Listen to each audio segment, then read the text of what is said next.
Ya, Assalamualaikum warahmatullahi wabarakatuh. Nama saya Levno Gamadika. Dan di video ini saya akan menjelaskan tentang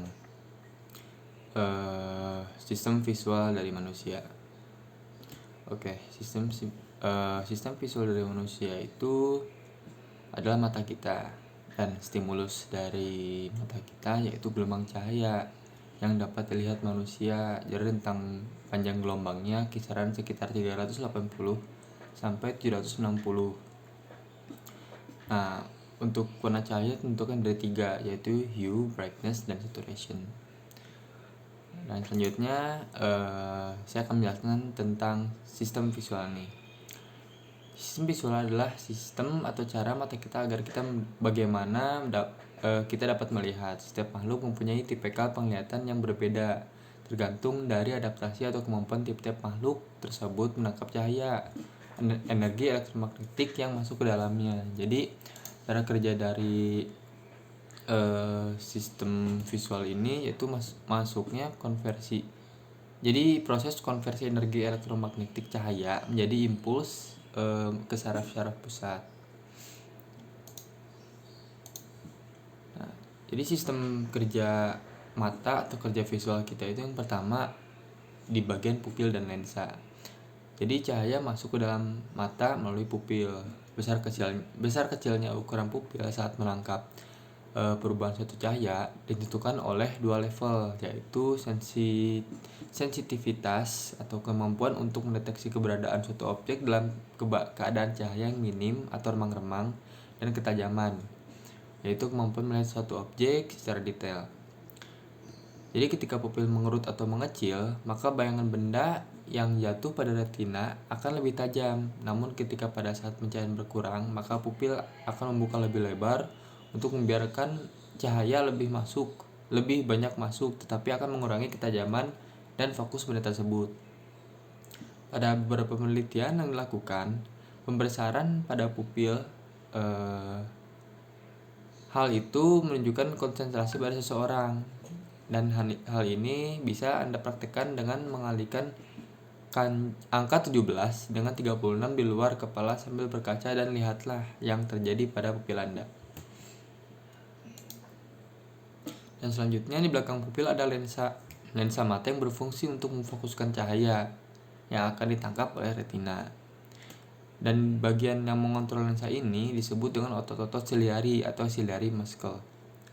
Otot-otot ciliari ini berfungsi untuk mengontrol lensa mata. Ketika kita melihat sebuah objek yang dekat, maka otot-otot ciliari ini akan berkontraksi dan lensa mata akan berbentuk silindris. Proses konfigurasi dan lensa mata untuk membawa sebuah objek menjadi fokus di retina mata disebut dengan akomodasi atau accommodation. Sedangkan istilah dari binocular disparity adalah perbedaan dalam posisi dari sebuah objek yang ditangkap dalam dua retina.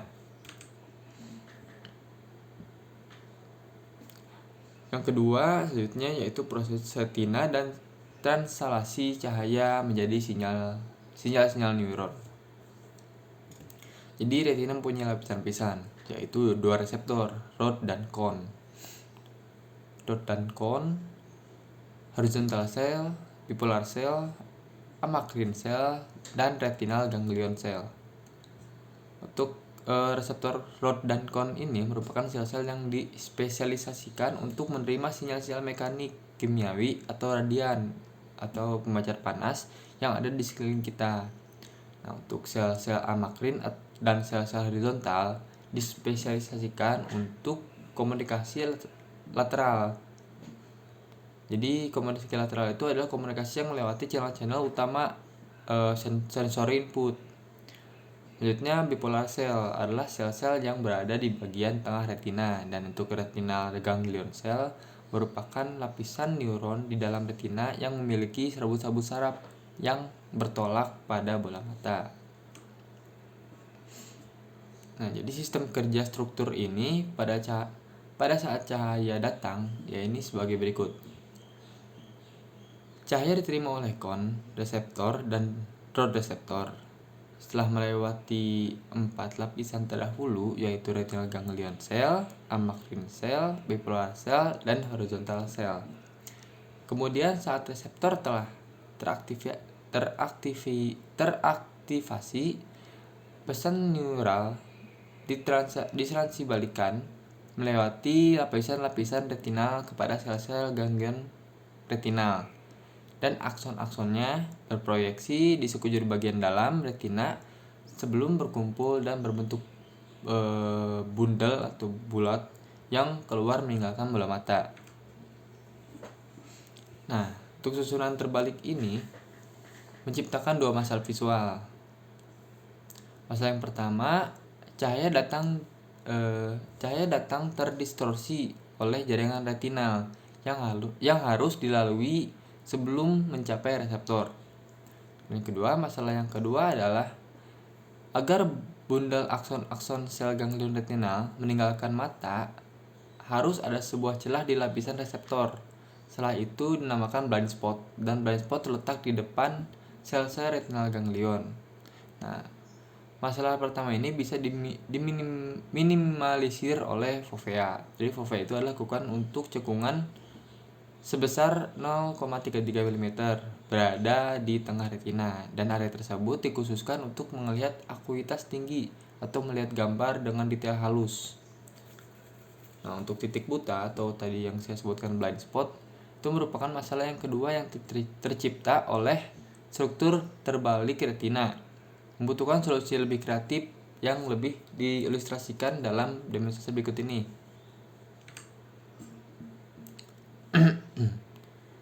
Untuk reseptor kon dan rod, khususnya untuk bagian ini, spesies yang aktif hanya di malam hari, cenderung memiliki retina berbentuk batang atau rod reseptor saja.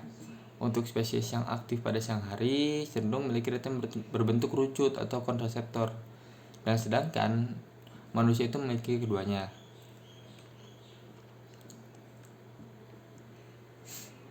Nah, selanjutnya saya akan menjelaskan tentang gerakan mata. Mata merupakan salah satu organ yang kerjanya paling aktif dibandingkan dengan organ-organ lainnya. Jadi pada mata ini ada integrasi temporal, adalah sistem kerja mata dalam memindai medan visual secara terus-menerus. Dan persepsi visual kita merupakan hasil akumulasi dan informasi visual termutakhir atau terbaru. Contohnya pada ketika kita mencoba mengedipkan mata berkali-kali dan persepsi visual kita tidak lenyap. Dan dalam visual ini terdapat istilah transduksi visual atau konversi cahaya menjadi sinyal-sinyal neural. Traduksi adalah konversi sebuah bentuk energi dalam bentuk lain. Sedangkan transduksi visual adalah konversi cahaya menjadi sinyal-sinyal neural oleh reseptor-reseptor visual. Dan konversi cahaya menjadi sinyal-sinyal neural terjadi pada mata, terutama pada bagian rod reseptor. Jadi jalur utama dari retina menuju otak adalah jalur retina, geniculate, dan striate yang mengonduksi sinyal dari masing-masing retina ke korteks, yaitu visual primer. Yang menjadi korteks visual primer adalah striate, dan melalui lateral geniculate nuclei latamus. Visual cortex primer ini berada pada bagian lobus occipital, seperti yang sudah kita ketahui pada bagian anatomi sistem saraf, bahwa bagian otak ini dikhususkan untuk proses visual. Dan lateral geniculate nucleus merupakan pembawa informasi utama dari retina ke otak.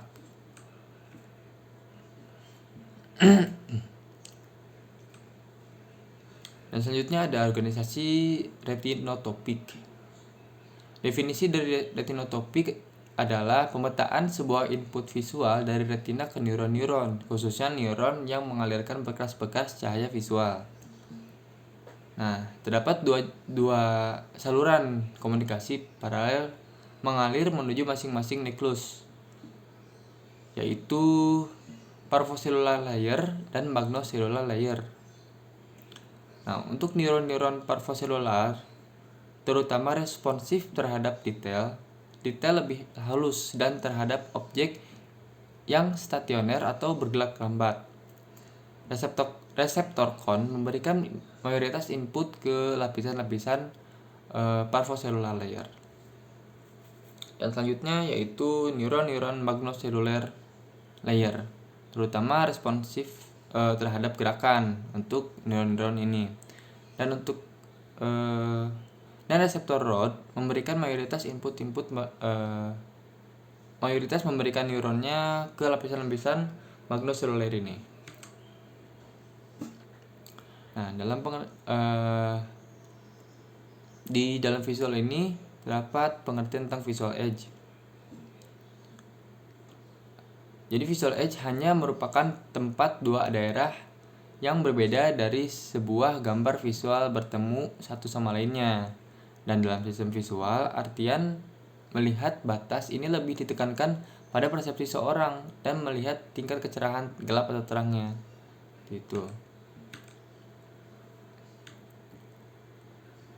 Nah, selanjutnya sistem untuk melihat warna. Yang pertama, teori Retinex menyatakan bahwa warna sebuah objek ditentukan oleh pantulan berapa besar proporsi cahaya dengan panjang gelombang yang berbeda yang dipantulkan oleh sebuah permukaan. Selanjutnya, korteks plestiate adalah berkas jaringan dalam lobus occipital yang mengelilingi korteks visual primer dalam saya ulangi lagi. Jadi yang kedua itu korteks plestiate adalah berkas jaringan dalam lobus occipital yang mengelilingi korteks visual primer. Korteks ini yang berfungsi sebagai membawa informasi visual dengan menggunakan arus ventral atau dorsal. Dan yang terakhir yaitu korteks inferotemporal. Jadi korteks inferotemporal ini yaitu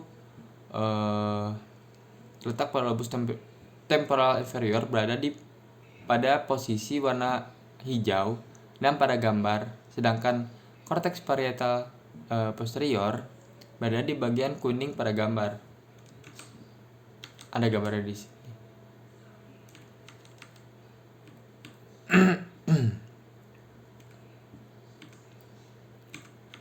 Nah, selanjutnya saya akan menjelaskan tentang arus dorsal dan arus ventral.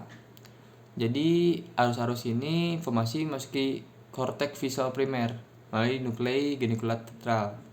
Jadi, arus dorsal itu mengalir korteks visual primer dari korteks visual primer ke korteks plestiate dorsal, lalu ke korteks parietal posterior.